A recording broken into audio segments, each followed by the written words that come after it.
Hey everyone, Marsh8 here bringing you guys news in the flash, E3 2017 edition. We have a shit ton of things to cover today with all the press conferences for E3. Mind you, I am going to be going pretty quick for this, moving down the line and starting with the Microsoft press conferences and ending with Nintendo's.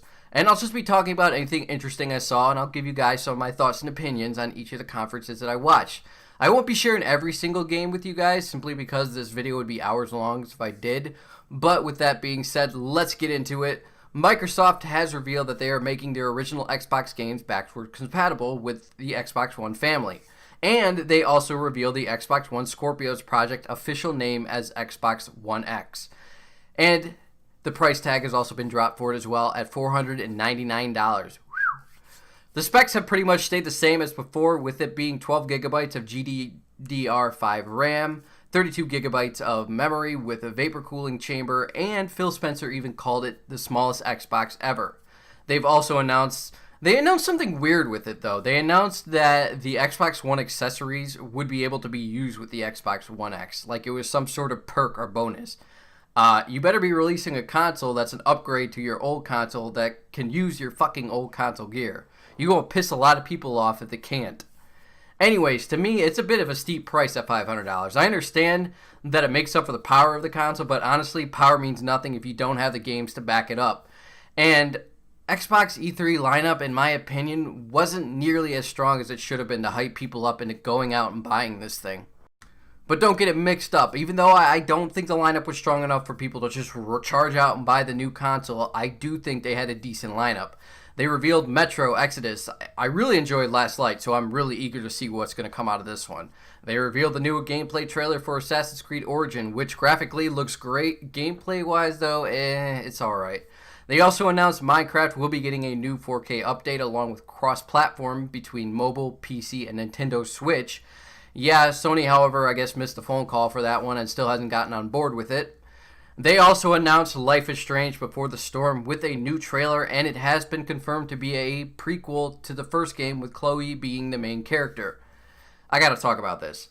This concept has me worried. For one, the first story was special because it dealt with an everyday person who was essentially given a very powerful, fate-breaking gift, and throughout the game she has to come to terms with the repercussions of using this gift while trying to solve this mystery that is lingering over this town. I mean, hell, she creates an alternative universe, but then starts ripping the fabrics of time apart with it. If we go from that kind of a story to a story that mainly focuses on normal characters and their backstory that we pretty much already have somewhat of an idea from the context of the first game, it's not going to be nearly as interesting or as impactful as the previous game. Now, there is one thing I've been speculating on for this series for a long time now, that if they decided to go down this route, it would definitely make this game interesting, and it would add tons of new details to the original game. And that's Rachel. My theory is that they made Rachel as important as she was in the first game for a reason. That Rachel may have played a bigger role than previously thought. Constantly being reminded of her, constantly being pushed to find out what happened to her. She was like this unseen presence throughout the entire game, and I don't think that was done by any mere coincidence. Nor do I think that Max acquired her gift so closely to when this all starts to go down either. Now, I'm jumping into the deep end of the speculation pool right now, but I think that Rachel either has similar or identical powers that Max does, and I also think that Rachel knew what was going to happen to her in the end and might have tried to stop those events from happening, similar to what Max did, but then somehow found out about Max, so she made a plan to guide Max to finding her. Listen, I talked way too much about this, but this series blew me away when I first started playing it. I gave it a try, I noticed it had a lot of potential to it, so I kept with it. And what I got out of it at the end result was absolutely amazing. And with this trailer reveal, all I can say is that potential is still there, and I hope they grab it the same way they did before. If you guys are interested in checking it out, it'll be down below for you. Next, we move to Bethesda, who decided to hold their press conference at 12 a.m. EST, so I didn't get a chance to watch it. But they did reveal new trailers for Wolfenstine 2, the new Colossus, which takes place in an alternative universe where the Nazis have taken over America. This game actually looks really fun. I'm enjoying the characters for it, so I can't wait to try it out. They revealed The Evil Within 2, they revealed the Elder Scrolls Skyrim for the Nintendo Switch, and it'll also have amiibo support, which lets you rock some of Link's outfits from Breath of the Wild. Bethesda has also announced something that got the gaming community in a bit riled up state, and this is their new Creation Club, which is a collection of in-game content that you can purchase with the use of credits for Fallout 4 and Skyrim.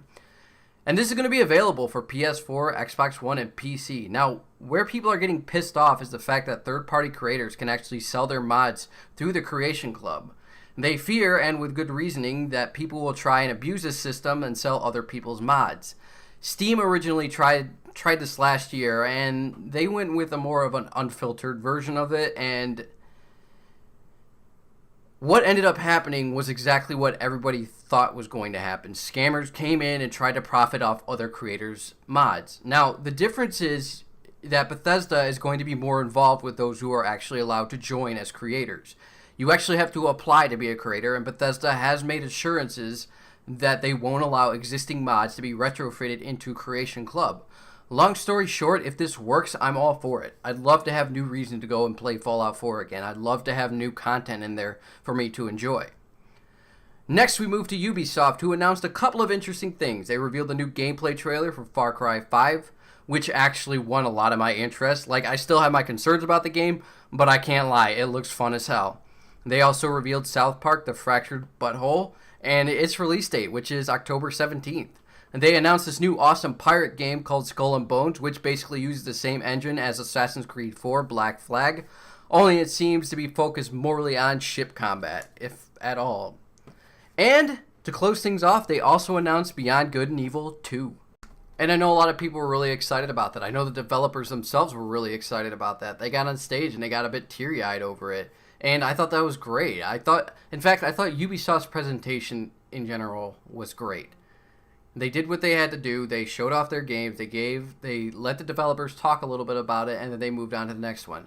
Like, the best example I can give to you guys about how Ubisoft's presentation went was with Just Dance. And I know Just Dance is not the greatest example in the world, but hear me out on this. So the dancers got on stage, they did their dance routine, and then they moved on. And now, at first, I thought they were going to do some stupid thing with the mobile phone again, where they talked about how you can connect to Just Dance with your phone again. But no, they spun it around and they had they announced a new South Park mobile game for it. And I thought that was awesome. I thought it was awesome how much passion there was in Ubisoft's press conference. Now, the same cannot be said for PlayStation. PlayStation was surprisingly disappointing this year, and no, it wasn't because they were cringy like EA. No, it was actually more or less of the opposite, where Sony's press conference was just disappointingly boring. Like, I can pretty much sum up their entire conference in one of the trailers they showed off, and that is for the Days Gone trailer. The game looks amazing. The graphics were impressively beautiful, but then you get into the gameplay of it and you realize how boring and mediocre it is. It has these Assassin's Creed-esque wannabe stealth mechanics that are mixed in with these basic third-person shooter mechanics. And it's just like, they have these awesome games. They're showing off these awesome games and they're showing off these awesome trailers, but it felt so chill and lifeless compared to last year's E3 or the year before's E3. Where was all the excitement over these awesome new titles? Where were any of the developers coming out to talk about their games and showing gameplay or talking about the new features that are involved with their game? Where was any of the indie games that were surprisingly vacant from the entire conference? I mean, you announced Shadow of the Colossus is coming to the PS4. Why the hell didn't you announce that Undertale was coming for the PS4 as well? Or, Knack 2 for that matter. I don't know. It honestly felt like Sony just woke up for the presentation suffering from a hangover from the night before. They screwed up the audio on most of the live streams throughout the first trailer, which just so happened to be Uncharted: The Lost Legacy. And then they just proceeded to showcase new games in the most boring-ass way possible. That being said, though, they did show off some pretty awesome stuff. Like, they showed off Monster Hunter Worlds. They showed off God of War gameplay. We got a bit of a taste of the new Detroit Become Human, which is the new David Cage game, which, if you guys know me, you know that I love David Cage games. But they showed off gameplay for that, and we also got a new Spider-Man gameplay trailer. Top things off, we got a new look at the Call of Duty World War II multiplayer, which I actually thought looked pretty damn awesome. Now hear me out on this. I'm not going to lie.